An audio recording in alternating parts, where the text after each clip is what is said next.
আসসালামু আলাইকুম। Job seeker চ্যানেলের পক্ষ থেকে সবাইকে স্বাগতম। আমরা আজকে বাংলাদেশের অর্থনীতি এই চ্যাপ্টারটা থেকে বিগত বছরের যত কোশ্চেন আসছে বিসিএস সহ মোটামুটি গুরুত্বপূর্ণ সকল নবম দশম গ্রেডের চাকরিতে সবগুলো প্রশ্ন আমরা এখানে ব্যাখ্যা সহ পড়ব। প্রথম প্রশ্ন যেটা আছে যে ভ্যাট এর পূর্ণরূপ কি? ভ্যাট এর পূর্ণরূপ হচ্ছে ভ্যালু অ্যাডেড ট্যাক্স। এই ভ্যালু অ্যাডেড ট্যাক্স এটা প্রথম চালু হয় ১ জুলাই 1991 সালটা খুবই দরকার। এটা চালু করেন তৎকালীন অর্থমন্ত্রী এম সাইফুর রহমান। ভ্যাট বা মাশুক একটি পরোক্ষ কর। তাহলে ভ্যাট কোন ধরনের কর? এটি একটি পরোক্ষ কর। ভ্যাট থেকে বাংলাদেশ সরকার সর্বোচ্চ রাজস্ব আয় করে, অর্থাৎ বাংলাদেশ সরকার যত কর আয় করে সবচেয়ে বেশি আসে হচ্ছে এই ভ্যাট থেকে।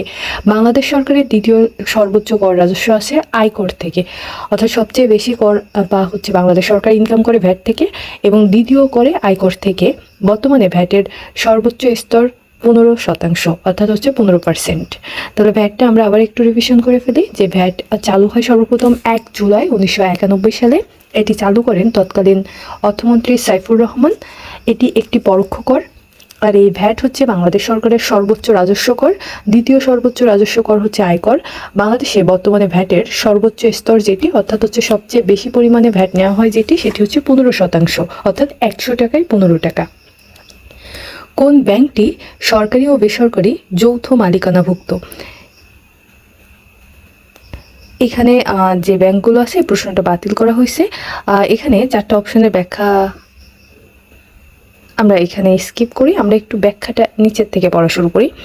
যে এখানে হচ্ছে বাংলাদেশ কৃষি ব্যাংক, এটি শতভাগ রাষ্ট্রীয় মালিকানাধীন একটা ব্যাংক। তাহলে এটা যেহেতু ব্র্যাক ব্যাংক, এটাও যৌথ না, কারণ এটি সম্পূর্ণ বেসরকারি মালিকানাধীন। শিল্প ব্যাংক, এটি একটি রাষ্ট্রীয় ব্যাংক, তবে এটি বিশেষায়িত ব্যাংক, যৌথ মালিকানাধীন নাই। আর রূপালী ব্যাংক বাংলাদেশের একমাত্র সরকারি ও বেসরকারি যৌথ মালিকানাধীন রাষ্ট্রায়ত্ত ব্যাংক। তো এখানে যদি আমাদের অপশনে রূপালী ব্যাংকটা থাকতো তাহলে এই ক্ষেত্রে আমরা সেটাকে উত্তর নিতে পারতাম। তো এখানে যেহেতু রূপালী ব্যাংক নাই, তাই আমাদের এখানে একটা উত্তর হবে না। তাহলে যৌথ মালিকানাধীন ব্যাংক বাংলাদেশে একটি, সেটি হচ্ছে রূপালী ব্যাংক। পরবর্তী প্রশ্নে আমরা চলে যাই। পরবর্তী প্রশ্ন যেটা আছে, কোন উৎস হতে বাংলাদেশ সরকারের সর্বোচ্চ আয় হয়? আমরা একটু আগে পড়ে ফেললাম, মূল্য সংযোজন কর ভ্যাট বা ভ্যালু অ্যাডেড ট্যাক্স থেকে। আর এটি সর্বপ্রথম চালু হয় 1991 সালের 1 জুলাই। বাংলাদেশ বদ্বীপ পরিকল্পনা 2021 যার সাথে যুক্ত। এই বদ্বীপ পরিকল্পনা এটি মূলত জলবায়ু পরিবর্তনের সঙ্গে যুক্ত। বাংলাদেশ ডেল্টা প্ল্যান 2100 বা হচ্ছে 21 যেটি বাংলাদেশের সবচেয়ে বৃহৎ এবং দীর্ঘমেয়াদী উন্নয়ন পরিকল্পনা। এই পরিকল্পনাটির বয়স হচ্ছে 100 বছর বা 100 বছর সময়কাল বিবেচনা করা হয়েছে। এই পরিকল্পনা প্রণয়ন এবং বাস্তবায়নে বাংলাদেশ সরকারকে সহযোগিতা করবে নেদারল্যান্ডস। 2018 সালের 4 সেপ্টেম্বর জাতীয় অর্থনৈতিক পরিষদ এই পরিকল্পনা অনুমোদন দেয়। ডেল্টা প্ল্যান 2100 এর প্রধান লক্ষ্য হচ্ছে 6টি। এই 6টি লক্ষ্যর মধ্যে কি কি আছে? একটা হচ্ছে বন্যা ব্যবস্থাপনা, নদী ভাঙন মোকাবেলা, নদী ব্যবস্থাপনা, শহর ও গ্রামের পানি সরবরাহ নিশ্চিতকরণ, বর্জ্য ব্যবস্থাপনা উন্নয়ন, বন্যা নিয়ন্ত্রণ ও পানি নিষ্কাশন শক্তিশালী করা এবং বাস্তবায়ন যে পরিকল্পনা, এই পরিকল্পনাটি বাস্তবায়ন করার জন্য ধাপে ধাপে প্রস্তুত করা হয়েছে। প্রথম ধাপ 2030 সাল পর্যন্ত বাস্তবায়নের জন্য মোট 80টি প্রকল্প গ্রহণ করা হয়েছে এবং বদ্বীপ পরিকল্পনা 21টি দেশের 8টি হাইড্রোলজিক্যাল অঞ্চলকে ভিত্তি হিসেবে ব্যবহার করে প্রতিটি অঞ্চলে প্রাকৃতিক দুর্যোগজনিত ঝুঁকির মাত্রার উপর গুরুত্ব প্রদান করা হয়েছে। তাহলে বদ্বীপ পরিকল্পনার আমাদের টোটাল যে পরিকল্পনা আছে সেটা হচ্ছে 6টা। আর পুরো হাইড্রোলজিক্যাল যে অঞ্চল, অর্থাৎ হচ্ছে আমাদের যে জলীয় যে অঞ্চলগুলো আছে, সাগর, মহাসাগর কিংবা হাওর বাওর, এই সবগুলো অঞ্চল হিসেবে বাংলাদেশকে টোটাল 8টি সেক্টরে ভাগ করা হয়েছে। এই ধরনের প্রাকৃতিক দুর্যোগজনিত ঝুঁকির সম্মুখীন জেলাসমূহকে এক একটি গ্রুপের আওতায় আনা হয়েছে, যাকে হটস্পট বলে। আর বাংলাদেশে এই ধরনের হটস্পট আছে টোটাল 6টি। তাহলে আমরা এখানে দেখলাম যে ডেল্টা পরিকল্পনার প্রধান লক্ষ্য কয়টি? 6টি। হাইড্রোলজিক্যাল যে বিভক্ত করা হয়েছে হাইড্রোলজিক্যাল অঞ্চলে, সেটি হচ্ছে 8টি। এবং এর যে প্রথম ধাপে 2030 সালের মধ্যে মোট 80টি প্রকল্প বাস্তবায়ন করা হবে। আর এই প্রকল্পটি নেওয়া হয় 2018 সালে। এই ডেল্টা 21 এটাতে বাংলাদেশকে সহযোগিতা করবে নেদারল্যান্ডস। বাংলাদেশের প্রথম পঞ্চবার্ষিক পরিকল্পনা শুরু হয় কোন সালে? 1973 সালে। পঞ্চবার্ষিক পরিকল্পনা হলো একটি দেশের অর্থনৈতিক ও সামাজিক উন্নয়নের সুনির্দিষ্ট কৌশল, যা নির্দিষ্ট সময়ের জন্য সরকারের পরিকল্পনার ভিত্তিতে প্রণীত হয়। বাংলাদেশে এ পর্যন্ত 8টি পঞ্চবার্ষিক পরিকল্পনা পরিণত হয়েছে, 7টি পঞ্চবার্ষিক পরিকল্পনা বাস্তবায়ন করা হয়েছে এবং বাংলাদেশের পঞ্চবার্ষিক যে পরিকল্পনা এটা শুরু হয় 1973 সালে অর্থাৎ স্বাধীনতা যুদ্ধের 1 বছর গ্যাপ দিয়ে পরবর্তী বছর থেকে আমাদের বর্তমানে যেটি হচ্ছে একদম সর্বশেষ যে পরিকল্পনা ছিল সেটা ছিল পঞ্চবার্ষিক পরিকল্পনা 2020 থেকে 25 পর্যন্ত, যে এটা হচ্ছে যখন গণঅভ্যুত্থানের পরবর্তী সময়ে এই পরিকল্পনাটাকে বাতিল করা হয়েছিল। এই পর্যন্ত বাংলাদেশের টোটাল পঞ্চবার্ষিক পরিকল্পনা গ্রহণ করা হয়েছে 8টি। মুদ্রাস্ফীতি কি? অর্থের মূল্য কমে যাওয়া, অর্থাৎ হচ্ছে মুদ্রাস্ফীতি হচ্ছে এমন একটি অর্থনৈতিক ব্যবস্থা যেখানে বাজারে পণ্য বা সেবার মান ক্রমাগত বাড়তে থাকে, যার ফলে মুদ্রার ক্রয় ক্ষমতা বা অর্থের মূল্য কমে আসে। আমরা যদি সহজভাবে বলি যে বাজারে কোনো কিছুর দর এত বেশি বেড়ে যায় যে ওইটা কেনার মতো যে টাকা আমাদের কাছে ওইটা থাকে না, অর্থাৎ হচ্ছে আমাদের এখানে মুদ্রার সংকটটাকে বলা যেতে পারে। একই পরিমাণ অর্থ দিয়ে আগের চেয়ে কম জিনিস কিনা, মানে বর্তমান সময়টাকে আমরা এখানে তুলনা করতে পারি মুদ্রাস্ফীতির সাথে, যে আমাদের কাছে টাকা কম আছে কিন্তু সেই অনুযায়ী বাজারে সব কিছুর দর অনেক বেশি। যদি পণ্যের তুলনায় মুদ্রার সরবরাহ অনেক বেড়ে যায়, অর্থাৎ দেশটির কেন্দ্রীয় ব্যাংকে অতিরিক্ত মাত্রায় টাকা ছাপায়, তখনই মুদ্রাস্ফীতি হয়। বাজারে উৎপাদনের তুলনায় মুদ্রার সরবরাহ বেড়ে গেলে তখন মুদ্রাস্ফীতি ঘটে, অর্থাৎ মুদ্রাস্ফীতি হলো মুদ্রার সরবরাহ বৃদ্ধি। এতে করে টাকা তথা মুদ্রার মান হ্রাস পায়, পক্ষান্তরে দ্রব্যমূল্যের মূল্য বৃদ্ধি পায়। অর্থাৎ আমরা যদি এখন দেখি যে আমাদের সবাই কিন্তু এখন মোটামুটি অনেক বেশি ইনকাম করে, যেটা আগেকার দিনে এই পরিমাণে মানুষ উপার্জন করতো না, কিন্তু আগেকার দিনে যে দ্রব্যমূল্যের দাম ছিল সেটা বর্তমানের তুলনায় অনেক কম ছিল এবং দেখা যায় যে তাদের ক্রয় ক্ষমতা আর ভিতরে ছিল প্রত্যেকটা জিনিসের দাম। বর্তমানে আমাদের আর্থিক অবস্থা আগের তুলনায় বাড়লেও ক্রয় ক্ষমতা তাদের তুলনায় কমে গেছে, অর্থাৎ আমাদের এখন মুদ্রা সরবরাহ আছে কিন্তু সেই মুদ্রার মানটা কমে গেছে। উৎপাদনের তুলনায় বাজারের মুদ্রা সরবরাহ কমে গেলে মুদ্রার সংকোচন ঘটে, আর যখন মুদ্রা বৃদ্ধি হয় অর্থাৎ সরবরাহ বেশি হয় তখন হচ্ছে মুদ্রাস্ফীতি হয়। মুদ্রাস্ফীতির প্রভাব যেগুলো সেগুলো কি? উৎপাদন এবং কর্মসংস্থানের উপর প্রভাব পড়ে। পণ্য নিয়োগ স্তর অতিক্রান্ত হওয়ার পর যদি মুদ্রাস্ফীতি ঘটে তাহলে মূল্যর বৃদ্ধি উৎপাদন কর্মনিয়োগ সম্প্রসারণ করতে সক্ষম হয় না, ফলে মুদ্রাস্ফীতি চরম আকার ধারণ করে এবং দেশের উৎপাদন এবং কর্মসংস্থানের উপর বিরূপ প্রতিক্রিয়া সৃষ্টি হয়। আয় বন্টনের উপর প্রভাব মুদ্রাস্ফীতির ফলে অর্থ ও সম্পদ এক শ্রেণীর লোকের হাত থেকে অন্য এক শ্রেণীর লোকের হাতে চলে যায়। মুদ্রাস্ফীতির ফলে সাধারণ মূল্য স্তর ও উৎপাদন ব্যয়, এখানে উৎপাদন হবে, ব্যয় বৃদ্ধি পায়, ফলে মানুষের ক্রয় ক্ষমতা হ্রাস পায়। অর্থনীতিতে চাহিদা বলতে কি বোঝায়? আকাঙ্ক্ষা ও অর্থ প্রদানের সামর্থ্যকে চাহিদা বলে। অর্থাৎ আমার কোনো কিছু কেনার জন্য আকাঙ্ক্ষা আছে এবং ওই জিনিসটা ক্রয় করার জন্য আমার যে পরিমাণ অর্থ প্রয়োজন সেটা ব্যয় করার মতো আমার মন মানসিকতা আছে, এবং একই সঙ্গে আমার ইচ্ছার সঙ্গে সামর্থ্য থাকা জরুরি। অর্থাৎ আমরা যদি অর্থনীতির ভাষায় সাধারণত চাহিদা বলতে কোনো দ্রব্য বা সেবা পাওয়ার ইচ্ছা বা আকাঙ্ক্ষাকে বোঝাই, কিন্তু অর্থনীতিতে এটি চাহিদা নয়। অর্থনীতিতে চাহিদা হতে হলে কোনো দ্রব্য বা সেবা পাওয়ার আকাঙ্ক্ষার সাথে সাথে ওই দ্রব্য ও সেবা ক্রয় করার সামর্থ্য, অর্থ ব্যয় করে দ্রব্যটি ক্রয়ের ইচ্ছা থাকলেই তাকে চাহিদা বলা যায়। অর্থাৎ হচ্ছে আপনার এখানে 3টে জিনিস থাকতে হবে। একটা কোনো কিছুর প্রয়োজনীয়তা, 2 ওইটা ক্রয়ের ইচ্ছা, এবং তৃতীয়ত হচ্ছে আমার ওইটা ক্রয়ের জন্য সচ্ছলতা।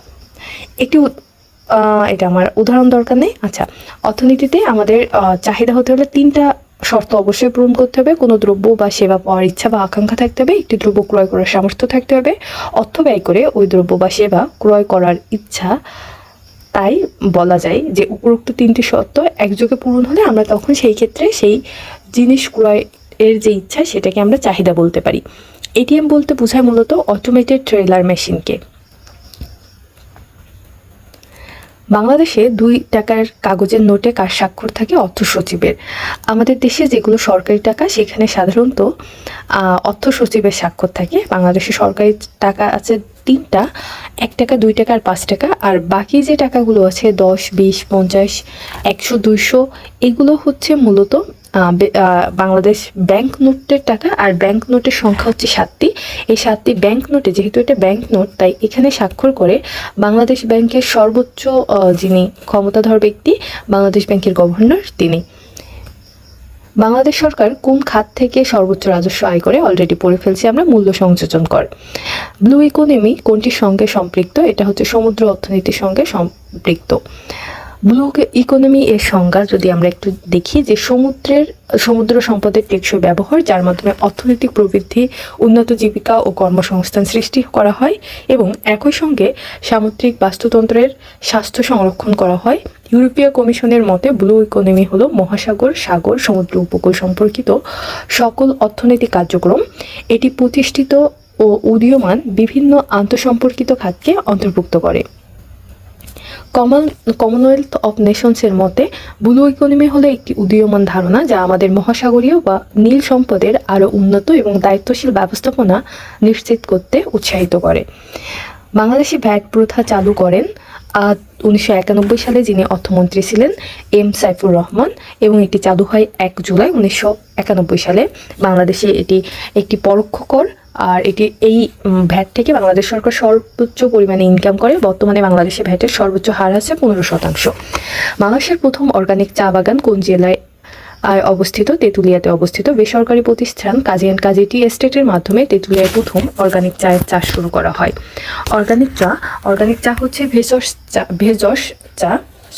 ভেষজ অর্থাৎ হচ্ছে ঔষধি চা, যা সম্পূর্ণ প্রাকৃতিক উপায়ে কোনো রকম ক্ষতিকর রাসায়নিক ও কৃত্রিম উপাদান ছাড়া উৎপাদন করা হয়। অর্গানিক চাষে রাসায়নিক সার বা কীটনাশক ব্যবহৃত হয় না। বাংলাদেশের উত্তর পশ্চিমাঞ্চলীয় জেলা পঞ্চগড়ের তেঁতুলিয়ায় বাণিজ্যিকভাবে প্রথম ও প্রধান অর্গানিক বা জৈব চা উৎপাদিত হয়, আর এটি প্রথম উৎপাদিত হয় কাজী অ্যান্ড কাজী টি বাংলাদেশে। 2020 সালে কাজী অ্যান্ড কাজী টি এস্টেটে চায়ের আবাদ শুরু হলেও উৎপাদন শুরু হয় 2004 সালে। বাংলাদেশে প্রথম ভ্যাট চালু হয় কবে? 1991 সালে। বাংলাদেশ ব্যাংকের সাম্প্রতিক নীতিমালা অনুসারে একজন গ্রাহক একটি নির্দিষ্ট সময়ের জন্য সর্বোচ্চ কত টাকা ঋণ গ্রহণ করতে পারে? সর্বোচ্চ 50,000 টাকা ঋণ গ্রহণ করতে পারে।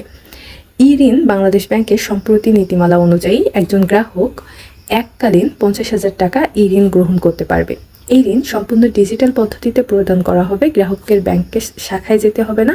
Internet banking, mobile app, e wallet বা অন্যান্য ডিজিটাল প্ল্যাটফর্মের মাধ্যমে ঋণ গ্রহণ করা যাবে।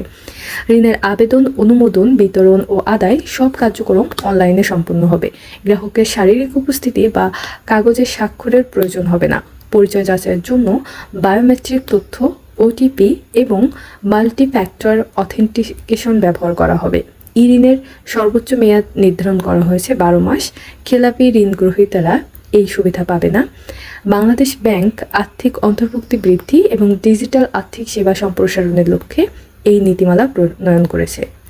আর এই নীতিমালা প্রণয়নের ফলে দেখা যায় যে আমাদের ব্যাংকে যে লাইন ধরে দাঁড়ায় অনেক হ্যাসেল পোহাতে হবে, সম্পূর্ণ ঘরে বসেই আমরা এই ঋণটি গ্রহণ করতে পারবো। বাংলাদেশ সিকিউরিটি এক্সচেঞ্জ কমিশন নারী উদ্যোক্তাদের জন্য দেশের সর্বপ্রথম কোন বন্ডটি অনুমোদন করেছে? Orange bond. এখন আমরা একটু জানি যে অরেঞ্জ বন্ডটা আসলে কি।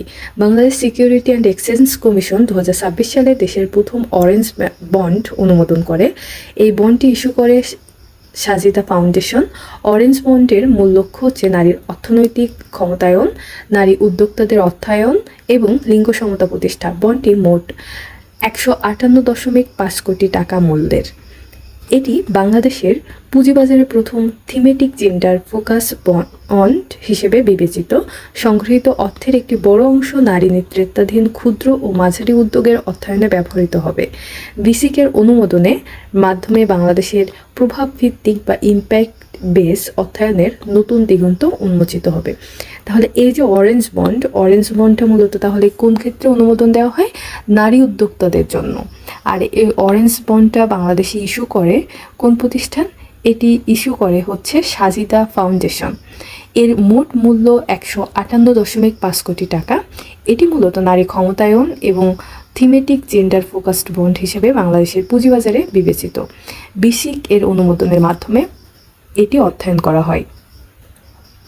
বাংলাদেশ ব্যাংকের গভর্নরের মেয়াদ কত বছর? 4 বছর। বাংলাদেশ ব্যাংক বাংলাদেশের কেন্দ্রীয় ব্যাংক হিসেবে দায়িত্ব পালন করে। এই বাংলাদেশ ব্যাংক প্রতিষ্ঠিত হয় 1971 সালের 16 ডিসেম্বর। বাংলাদেশ ব্যাংকের প্রধান নির্বাহী পদবি হচ্ছে গভর্নর, অর্থাৎ যিনি প্রধান তার পদবি হচ্ছে গভর্নর। এই গভর্নরই যিনি হচ্ছে সরকারি যে 7টা নোট আছে, ওই 3টা নোট আছে, সেই 3টা নোট বাদে ব্যাংক নোট যে 7টি, অর্থাৎ 1 টাকা 2 টাকা 5 টাকা ব্যতীত বাকি যে 10 টাকা থেকে শুরু করে বাকি পরবর্তীতে যে 7টি নোট, এই 7টি নোটে স্বাক্ষর করে বাংলাদেশ ব্যাংকের গভর্নর।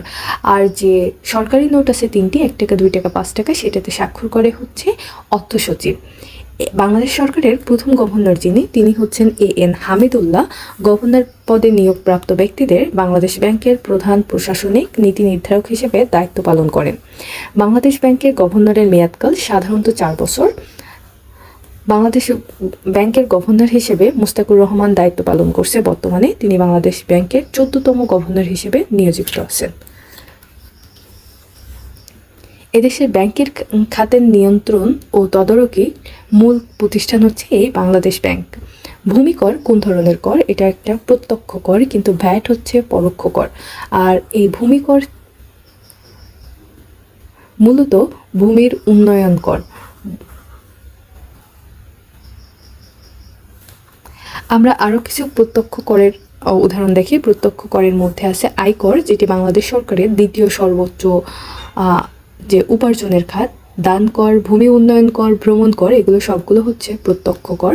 পরোক্ষ করের মধ্যে আছে মূল্য সংযোজন কর, মূসক বা ভ্যাট, 3টাই একই করের নাম। আমদানি শুল্ক, সম্পূরক শুল্ক এবং আবগারি শুল্ক, এই সবগুলো হচ্ছে পরোক্ষ কর। পিপিপি এর পূর্ণরূপ কি? পাবলিক প্রাইভেট পার্টনারশিপ, অর্থাৎ সরকারি বেসরকারি প্রতিষ্ঠানের অংশীদারিত্বে দীর্ঘমেয়াদী একটা বন্ড। বিশ্ব ব্যাংক, এশীয় উন্নয়ন ব্যাংক সহ আন্তর্জাতিক সংস্থাগুলো এই একই সংজ্ঞা ব্যবহার করে, যে হচ্ছে পিপিপি মূলত পাবলিক প্রাইভেট পার্টনারশিপ। বাংলাদেশের কৃষি কার্ডের মাধ্যমে কত কৃষক পরিবারকে সরকারি সুবিধার আওতায় আনা হচ্ছে? 1,65,00,000। কৃষক কার্ড বিতরণ উদ্বোধন করেছেন প্রধানমন্ত্রী তারেক রহমান টাঙ্গাইলের শহীদ মারুফ স্টেডিয়ামে। 14 এপ্রিল 2026 সালে এই কার্যক্রম উদ্বোধন করেন প্রধানমন্ত্রী তারেক রহমান। এই সময় তিনি স্থানীয় 15 জন কৃষাণের হাতে কৃষক কার্ড, গাছের চারা তুলে দেন। বাংলাদেশের কৃষি কার্ডের মাধ্যমে 1,65,00,000 পরিবারকে সরকারি সুবিধায় আনা হচ্ছে। প্রথম ধাপে সারা দেশে 10টি জেলার 11টি উপজেলার প্রায় 21,000 ভূমিহীন প্রান্তিক ক্ষুদ্র কৃষকের মধ্যে এই কার্ড বিতরণ করা হচ্ছে। কৃষি কার্ডের মাধ্যমে কৃষক, মৎস্যচাষী, দুগ্ধ খামারিরা নগদ প্রাণোদনা, ন্যায্য মূল্যে কৃষি উপকরণ, সেচ সুবিধা, সহজ শর্তে ঋণ, কৃষি বিমা সহ 10 ধরনের সুবিধা পেয়ে থাকবে। তাহলে এই কৃষি কার্ডের মাধ্যমে কয়টা পরিবারকে আনা হচ্ছে? 1,65,00,000। আর একদম প্রথম পর্যায়ে 10টি জেলায় 11টি উপজেলায় 21,000 কৃষককে এই কার্ড বিতরণ করা হচ্ছে। এই কার্ডে কৃষকেরা 10 ধরনের সুবিধা পেয়ে থাকবে। বাংলাদেশ ব্যাংকের শাখা কয়টি? 10টি।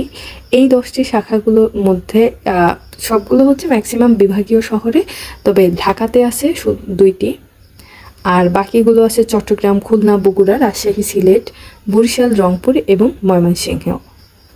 বাংলাদেশ ব্যাংক 1971 সালে 16 ডিসেম্বর বাংলাদেশ ব্যাংক প্রতিষ্ঠিত হয়। এটি বাংলাদেশের কেন্দ্রীয় ব্যাংক হিসেবে দায়িত্ব পালন করে। বাংলাদেশ ব্যাংকের সর্বোচ্চ নির্বাহী পদকে বলা হয় গভর্নর। প্রথম গভর্নর যিনি ছিলেন তিনি এ.এন. হামিদুল্লাহ। বর্তমান গভর্নরের নাম মুস্তাকুর রহমান এবং ইনি বাংলাদেশের 14তম গভর্নর হিসেবে দায়িত্ব পালন করছে। বাংলাদেশের গভর্নরের মেয়াদকাল সাধারণত 4 বছর। ক্রেতার পদক মূসক সাধারণত কতভাবে সরকারি কোষাগারে জমা হয়? 2 ভাবে। এই যে মূসক বা ভ্যাট, এটা সরকারি 2 ভাবে জমা হয়। এক, বিক্রেতা বা সরবরাহ কর্তৃক ভ্যাট জমা। আরেকটি উৎসে মূল্য সংযোজন কর কর্তন, অর্থাৎ যেখান থেকেই তৈরি করা হয় সেখান থেকেই ভ্যাটটা আদায় করে নেন সরকার।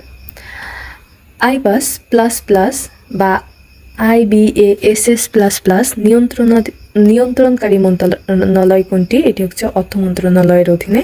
এর পূর্ণরূপ হচ্ছে integrated budget and accounting system.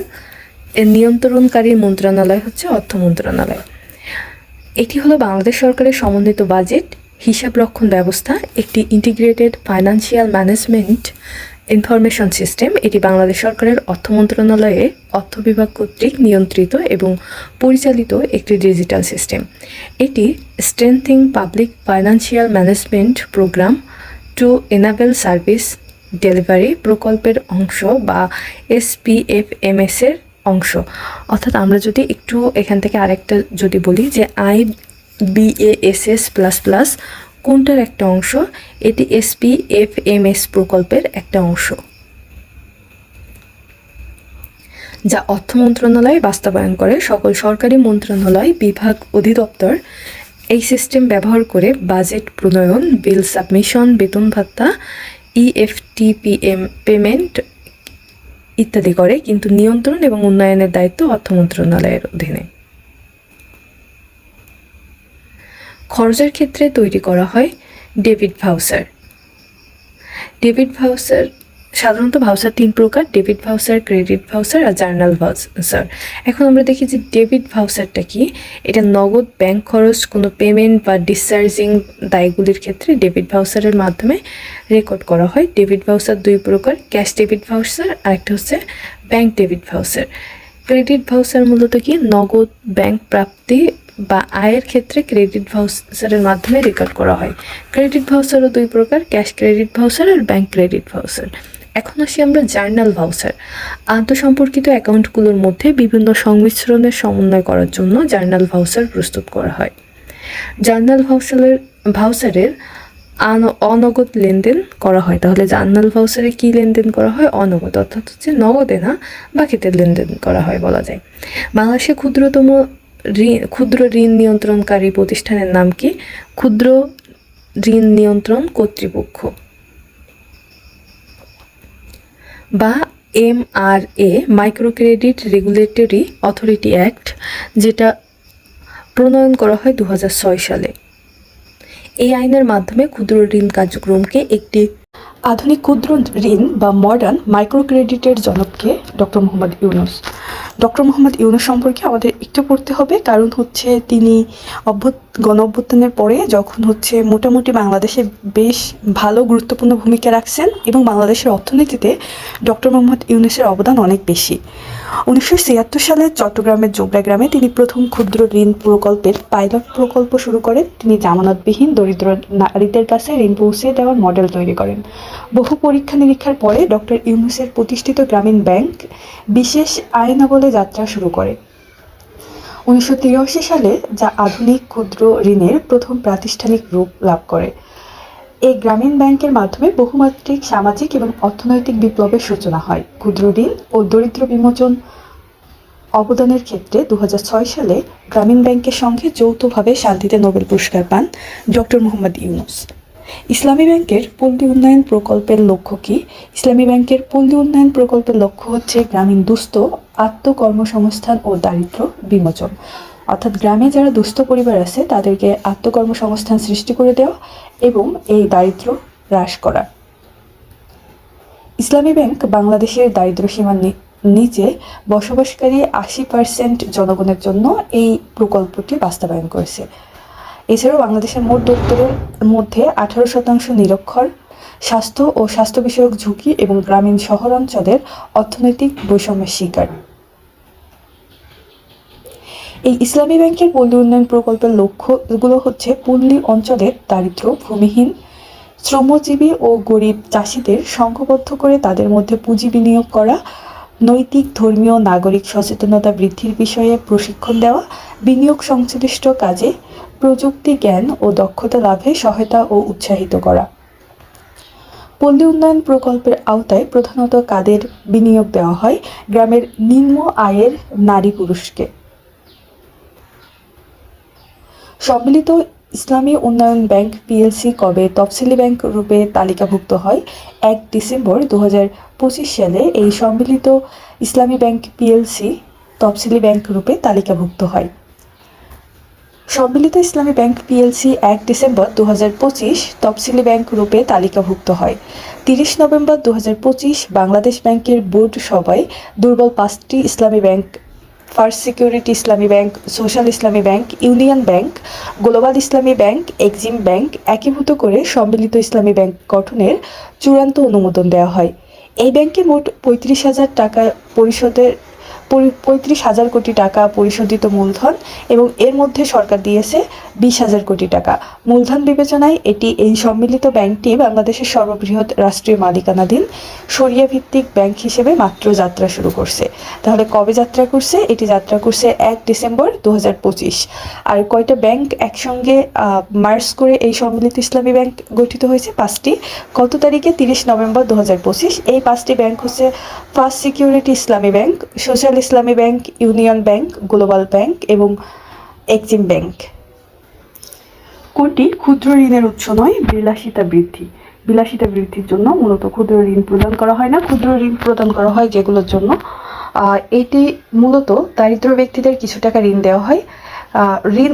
ঋণ উদ্যোক্তা ও গ্রামীণ জনগোষ্ঠীর আর্থিক উন্নয়নের জন্য ব্যবহৃত হয়। বিশেষ করে দারিদ্র নারীদের স্বাবলম্বী করতে এটি গুরুত্বপূর্ণ ভূমিকা পালন করে, কর্মসংস্থান সৃষ্টি হয় এবং দারিদ্র হ্রাসে সহায়তা করে। এটি অর্থনীতির তৃণমূল পর্যায়ে পুঁজি সরবরাহ বা পুঁজি প্রবাহ নিশ্চিত করে। জিডিপি এর পূর্ণরূপ কি?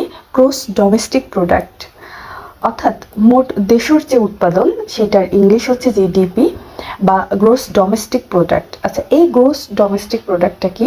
মূলত একটি নির্দিষ্ট সময়ে, সাধারণত 1 বছরে একটি দেশের অভ্যন্তরে উৎপাদিত পণ্য ও সেবার আর্থিক মূল্যকে মোট দেশজ উৎপাদন বলা হয়। মোট দেশজ উৎপাদন হিসাব করার সময় সবচেয়ে গুরুত্বপূর্ণ হচ্ছে দেশের ভৌগোলিক সীমারেখার মধ্যে উৎপাদিত পণ্য ও সেবার মূল্য ধরতে হবে। দেশের অভ্যন্তরে বিদেশিরা যে পণ্য বা সেবা উৎপাদন করে তা এতে অন্তর্ভুক্ত হয়। অর্থাৎ জিডিপিতে দেশের অভ্যন্তরে দেশি বিদেশি সকল নাগরিকের যে ইনকাম বা উপার্জন সেটা অন্তর্ভুক্ত হয়। আর জিএনপিতে মূলত হচ্ছে শুধুমাত্র বাঙালিদের দ্বারা দেশে এবং বিদেশে যত উপার্জন আছে সেটা অন্তর্ভুক্ত হয়। জিডিপি ডোমেস্টিক অর্থাৎ বাসার ভিতরে এর মধ্যে থেকে যা কিছু হবে, অর্থাৎ দেশের মধ্যে যা উৎপাদন হবে সেটা হতে পারে আমাদের দ্বারা অথবা আমাদের দেশে অবস্থানরত কোনো বিদেশিদের দ্বারা উপার্জন সেটি। ভূমিকর কোন ধরনের কর? এটি প্রত্যক্ষ কর। মূল্য সংযোজন কর একটি পরোক্ষ কর। পরোক্ষ করগুলো আরও কি আছে? পরোক্ষ কর হচ্ছে মূসক আছে, আমদানি শুল্ক, বিক্রয় কর এবং পণ্য কর ইত্যাদি। আর প্রত্যক্ষ করের মধ্যে আছে ভূমিকর, আয়কর, মুনাফা কর এবং ব্যয় কর। বাংলাদেশের উন্নয়নের ধারার সবচেয়ে বড় কাঠামোগত বিপরীত তত্ত্ব কোনটি? বৈপরীত্য কোনটি? শক্তিশালী সামষ্টিক অর্থনৈতিক সূচকের পাশাপাশি দুর্বল প্রাতিষ্ঠানিক শাসন ব্যবস্থা। বাংলাদেশের উন্নয়ন ধারার বৈপরীত্য সেগুলো হচ্ছে: 1. দুর্বল শাসন ব্যবস্থা, প্রতিযোগিতামূলক রাজনীতি, আরএমজি নির্ভর রপ্তানি বৃদ্ধি কিন্তু শিল্প বহির্মুখীকরণের অভাব, যুবক বেকারত্ব, উচ্চ প্রবৃদ্ধি সত্ত্বেও বৈষম্য ও অন্তর্ভুক্তিমূলক উন্নয়নের ঘাটতি। ডলারের বিপরীতে টাকার অবমূল্যায়নের অন্যতম প্রভাব কি? রপ্তানি বাড়ানো। ডলারের বিপরীতে যখন হচ্ছে মুদ্রার অবমূল্যায়ন করা হয় তাকে বলা হয় ইনফ্লেশন বা হচ্ছে মুদ্রার অবমূল্যায়ন। সেই ক্ষেত্রে কি হয় যে আমাদের দেশ থেকে যখন বাইরের দেশের বায়ার যারা আছে তারা যখন কোনো কিছু কিনবে, দেখা যায় যে আমাদের দেশের আগে তারা $120 $1 বিনিময়ে হয়তো তারা 120 টাকা পরিমাণে পণ্য পেত, কিন্তু যখন আমাদের দেশে ডলারের মান কমায় দেবে, অর্থাৎ হচ্ছে $1 জন্য টাকা যদি 100 টাকা দেয় তাহলে তারা ওই 120 টাকার পণ্য তারা 100 টাকায় ক্রয় করতে পারতেছে। এই জন্য টাকার অবমূল্যায়ন হলে তখন অন্য দেশে যদি সেই ক্ষেত্রে তারা ডলারের মান না কমায় বা হচ্ছে ডলারে টাকার পরিমাণ না কমায়, দেখা যায় আমাদের দেশ থেকে তারা $1 100 টাকার জন্য আমি ধরলাম যে তারা 1.5 কেজি চাল পাচ্ছে, কিন্তু অন্য একটা দেশ থেকে তারা 1.5 কেজি না, সেখানে হয়তো তারা 1 কেজি 400 গ্রাম বা 300 গ্রাম চাল পাচ্ছে। এই যে অল্প একটু পার্থক্য, তো এটা যখন বৃহৎ আকারে পণ্য ক্রয় করবে তখন এটা অনেক বড় পরিবর্তন আনে। তো মুদ্রা অবমূল্যায়নের মূলত হচ্ছে মেইন টার্গেট থাকে রপ্তানি বৃদ্ধি করা এবং বিদেশি যারা আছে বায়ার তাদেরকে আকৃষ্ট করা আমাদের দেশের শ্রমবাজারে। শ্রমনির্ভর অর্থনীতি থেকে উৎপাদন ভিত্তিক অর্থনীতিতে রূপান্তরের পথে বাংলাদেশের সবচেয়ে বড় বাধা কোনটি? দক্ষ মানব সম্পদের ঘাটতি এবং শিক্ষার সঙ্গে কর্মক্ষেত্রের অসামঞ্জস্য। কোন সংস্থা বাংলাদেশের জিডিপি হিসাব করে? বাংলাদেশ পরিসংখ্যান ব্যুরো।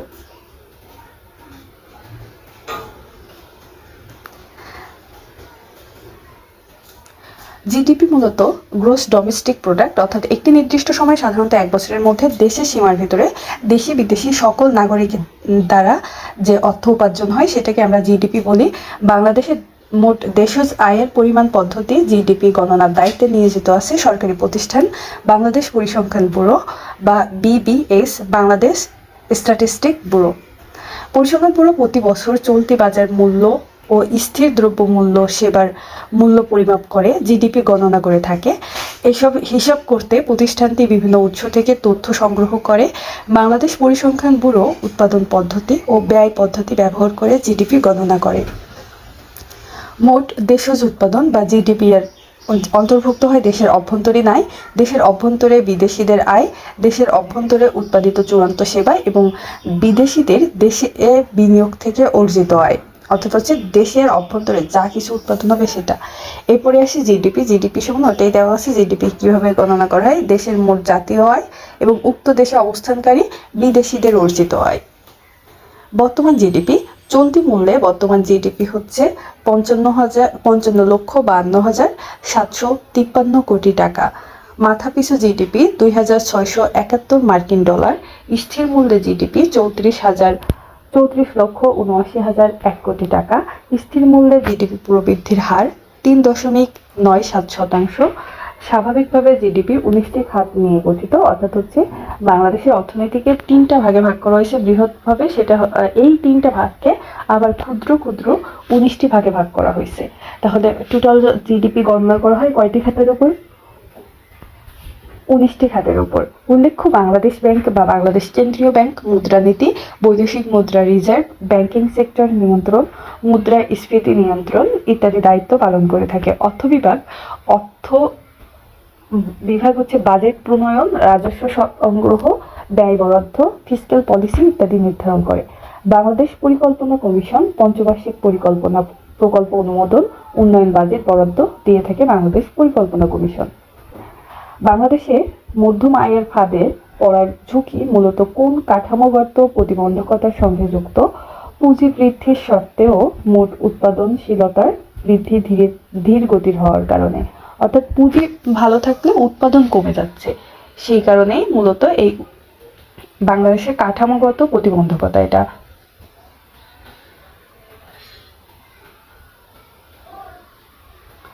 আর এই ফাঁদটা, মধ্যম আয়ের এই ফাঁদ এড়ানোর জন্য যে উপায়গুলো আমরা অবলম্বন করতে পারি: প্রযুক্তি, দক্ষতা, উদ্ভাবনের উৎপাদনশীলতা বাড়ানো, বৈচিত্র্যময় রপ্তানি ও শিল্পায়ন বৃদ্ধি করা, মানব সম্পদ উন্নয়ন করা, সুশাসন, দুর্নীতি নিয়ন্ত্রণ এবং প্রাতিষ্ঠানিক সংস্কার করা। কোন বিষয়টি মুদ্রা পাচারের অন্তর্ভুক্ত নয়? আয়কর ফাঁকি দেওয়া। এটা 50তম বিসিএস এর একটা প্রশ্ন ছিল। আয়কর ফাঁকি দেওয়া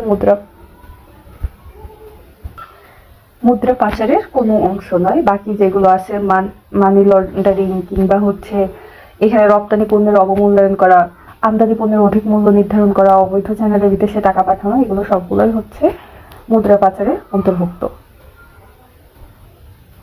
উল্লেখ্য, মানি লন্ডারিং আইন বা মুদ্রা পাচার আইন 2012 অনুযায়ী মানি লন্ডারিং অপরাধ তদন্তের জন্য নিম্নোক্ত সংস্থাগুলোকে ক্ষমতা প্রদান করা হয়েছে। এক হচ্ছে বাংলাদেশ পুলিশের ক্রিমিনাল ইনভেস্টিগেশন ডিপার্টমেন্ট সিআইডি কে, দুর্নীতি দমন কমিশন এসিসি কে, মাদকদ্রব্য নিয়ন্ত্রণ অধিদপ্তর ডিএনসি কে, পরিবেশ অধিদপ্তরকে, Bangladesh security and exchange commission BSEC কে। বাংলাদেশের প্রথম মোবাইল ব্যাংকিং শুরু করে কোন ব্যাংক? Dutch Bangla bank. বাংলাদেশে প্রথম মোবাইল ব্যাংকিং শুরু করে ডাচ বাংলা ব্যাংক 2011 সালে 31 মার্চ প্রথমবারের মতো মোবাইল ব্যাংকিং সেবা চালু করে। তাদের পরিচালিত মোবাইল ব্যাংকিং সেবার নাম রকেট। রকেট আগমন বাংলাদেশ ব্যাংকিং সেবার একটি নতুন নবযুগের সূচনা করে। 2011 সালে যখন প্রথম এই মোবাইল ব্যাংকিং পরিষেবা চালু হয়েছিল, তখন একটি বাংলালিংক এবং সিটিসেল মোবাইল অপারেটরের এজেন্ট ও নেটওয়ার্ক সহায়তা গ্রহণ করার মাধ্যমে পথ চলা শুরু করছিল। অর্থাৎ তখন হচ্ছে বাংলালিংক এবং সিটিসেলে প্রথমে এটা খোলা যাইতো, পরবর্তীতে আস্তে আস্তে সকল সিমের উপর এটা কনভার্ট করা হয়। 2016 সালে এই সেবার নাম পরিবর্তন করে রাখা হয় রকেট, এখন টাকার রকেট নামে পরিচিত। এরপর থেকে অন্যান্য ব্যাংক এবং আর্থিক প্রতিষ্ঠানও এই সেবা চালু করে। ধীরে ধীরে মোবাইল ব্যাংকিং বাংলাদেশে খুবই জনপ্রিয় হয়ে ওঠে। এছাড়াও রকেট আসার পরপরই 2011 সালে বিরাট ব্যাংকের অঙ্গ সংগঠন হিসেবে দ্বিতীয় মোবাইল ব্যাংকিং সেবা বিকাশ আত্মপ্রকাশ করে। তাহলে বিকাশ কোন ব্যাংকের মোবাইল ব্যাংকিং সেবা? এটি ব্র্যাকের মোবাইল ব্যাংকিং সেবা। এছাড়াও 2009 সালে ডাক বিভাগ চালু করে নগদ। প্রথম এজেন্ট ব্যাংকিং সেবা চালু করে ব্যাংক এশিয়া। মোবাইল ব্যাংকিং সেবা দেওয়ার শীর্ষ স্থানে রয়েছে ব্র্যাক ব্যাংকের সহযোগী প্রতিষ্ঠান বিকাশ। বাংলাদেশে নিজস্ব মুদ্রা চালু করা হয় কত সালে? এটা খুবই গুরুত্বপূর্ণ। নিজস্ব মুদ্রা চালু করা হয় 4 মার্চ 1972 সালে। 4 মার্চ 1972 সালে বাংলাদেশের প্রথম নিজস্ব মুদ্রা ছিল মানচিত্র খচিত 1 টাকার নোট, সেই সঙ্গে চালু হয় 100 টাকার নোট। তখনকার অর্থ সচিব কে এ জামানের স্বাক্ষর সংযুক্ত ছিল। এই নোটে বাজারে ছাড়া হয়নি, সেই দিন আনুষ্ঠানিকভাবে মুদ্রার নাম দেওয়া হয় প্রিন্টিং প্রেসে। এরপরে সিরিজের টাকা ছাপানো হয়েছিল যুক্তরাজ্য থেকে। প্রথমটা হচ্ছে ভারতীয় সিকিউরিটি প্রিন্টিং প্রেস থেকে, দ্বিতীয়বার যুক্তরাজ্য থেকে।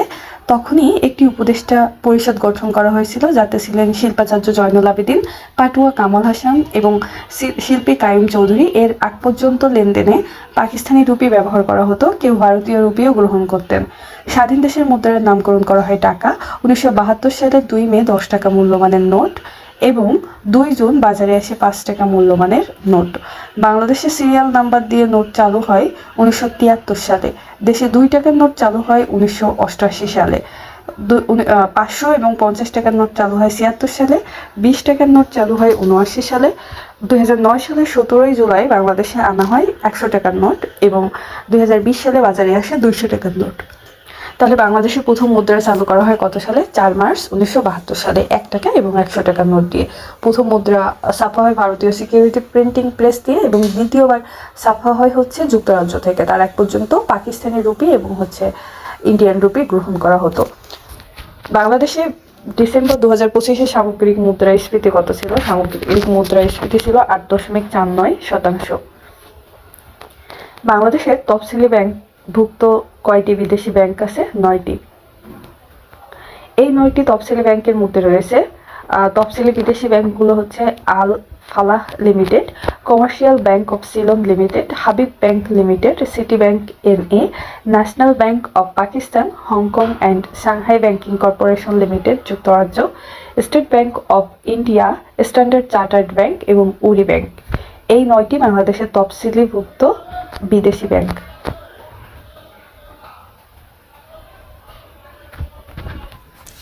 পঞ্চবার্ষিক পরিকল্পনা করে কোন সংস্থা? পরিকল্পনা কমিশন। পরিকল্পনা কমিশন গঠিত হয় এখানে পরিকল্পনা কমিশনের অধীনে এখনো পর্যন্ত 8টি পঞ্চবার্ষিক পরিকল্পনা গঠিত হয়েছে। তার মধ্যে প্রথমটার মেয়াদ ছিল 1973 থেকে 1978 সাল পর্যন্ত এবং অষ্টম যে পঞ্চবার্ষিক পরিকল্পনা সেটা ছিল 20 থেকে 25 সাল পর্যন্ত, যেটা পরবর্তীতে বাতিল করা হয়েছিল। বাংলাদেশে সর্বাধিক জনশক্তি রপ্তানি করে বাংলাদেশ কোন দেশে সর্বাধিক জনশক্তি রপ্তানি করে? সৌদি আরবে। বাংলাদেশের বৃহত্তম শ্রম বাজার হচ্ছে সৌদি আরব। 2024 সালে মোট 10,11,856 জন কর্মী বিদেশি গেছে, যা বার্ষিক হিসাবে দেশের ইতিহাসে তৃতীয় সর্বোচ্চ। 2024 সালে এই যে এত লোক গেছে তার মধ্যে 90% লোক গেছে মাত্র 6টি দেশে: সৌদি আরব, মালয়েশিয়া, কাতার, সিঙ্গাপুর, সংযুক্ত আরব আমিরাত এবং জর্ডানে। টেকসই উন্নয়ন লক্ষ্যমাত্রা কয়টি? 17টি, অর্থাৎ SDG এর লক্ষ্যমাত্রা হচ্ছে 17টি।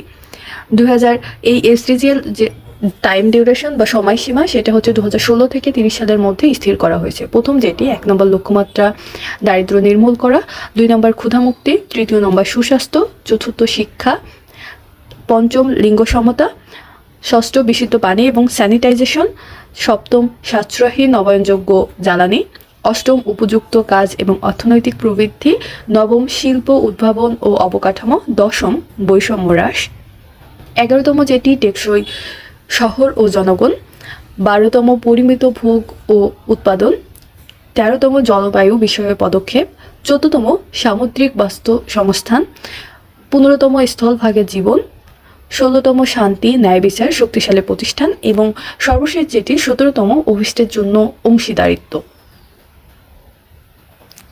টিন দ্বারা কি বোঝায়? টিন দ্বারা এখানে কোনোটাই বোঝায় না। শুধুমাত্র টিন দিয়ে যেটা বোঝায় ট্যাক্স পেয়ার আইডেন্টিফিকেশন নাম্বার। আর টিন যদি বলে তাহলে electronics tax payer identification number, যেটি চালু করা হয় 2013 সালে। এটি আয়কর নিবন্ধনের আধুনিক সংস্করণ। এই টিনে 12টি ডিজিটের একটি নম্বর থাকে। একজন করদাতা সহজে ঘরে বসে অনলাইনে নিবন্ধন পেতে এই ব্যবস্থা গ্রহণ করে। www.incometax.gov.bd এই সাইটে গেলেই TIN নিবন্ধন করা যায়। বাংলাদেশের সবচেয়ে বেশি চা বাগান আছে কোন জেলায়? মৌলভীবাজার জেলায়। বর্তমানে চা বাগান আছে 171টি। এর মধ্যে মৌলভীবাজারেই আছে হচ্ছে 90টি, হবিগঞ্জে 25টি, সিলেটে 19টি, চট্টগ্রাম জেলায় আছে 22টি, পঞ্চগড়ে 11টি, রাঙামাটিতে 2টি, ঠাকুরগাঁও জেলায় 1টি এবং খাগড়াছড়ি পার্বত্য জেলায় অবস্থিত একটি চা বাগান। নিচের কোনটি বাণিজ্যিক ব্যাংকের কাজ নয়? নোট ছাপানো। নোট ছাপানো বাণিজ্যিক ব্যাংকের কাজ না। নোট ছাপানো কাজ করে থাকে বেসিকলি বাংলাদেশ ব্যাংক। তবে বাণিজ্যিক ব্যাংকের কাজকে দুই ভাগে ভাগ করা হয়। একটা হচ্ছে প্রধান কার্যাবলী, দ্বিতীয়টা হচ্ছে বিশেষ কার্যাবলী বা অন্যান্য কার্যাবলী। এই প্রধান কার্যাবলীর মধ্যে কি কি আছে?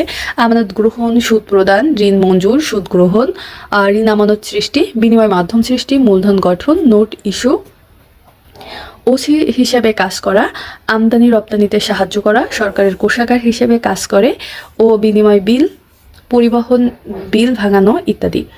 বিশেষ এবং অন্যান্য কার্যাবলীগুলোর মধ্যে রয়েছে মূলধন বিনিয়োগ, অর্থনৈতিক উন্নয়ন ভূমিকা, অর্থ স্থানান্তর, অর্থের নিরাপদ প্রদান, পরামর্শ দান করা, কর্মসংস্থান তৈরি করা, ঋণ নিয়ন্ত্রণ করা, কৃষি উন্নয়ন করা, শিল্প উন্নয়ন করা, আঞ্চলিক উন্নয়ন এবং মুনাফা উন্নয়ন।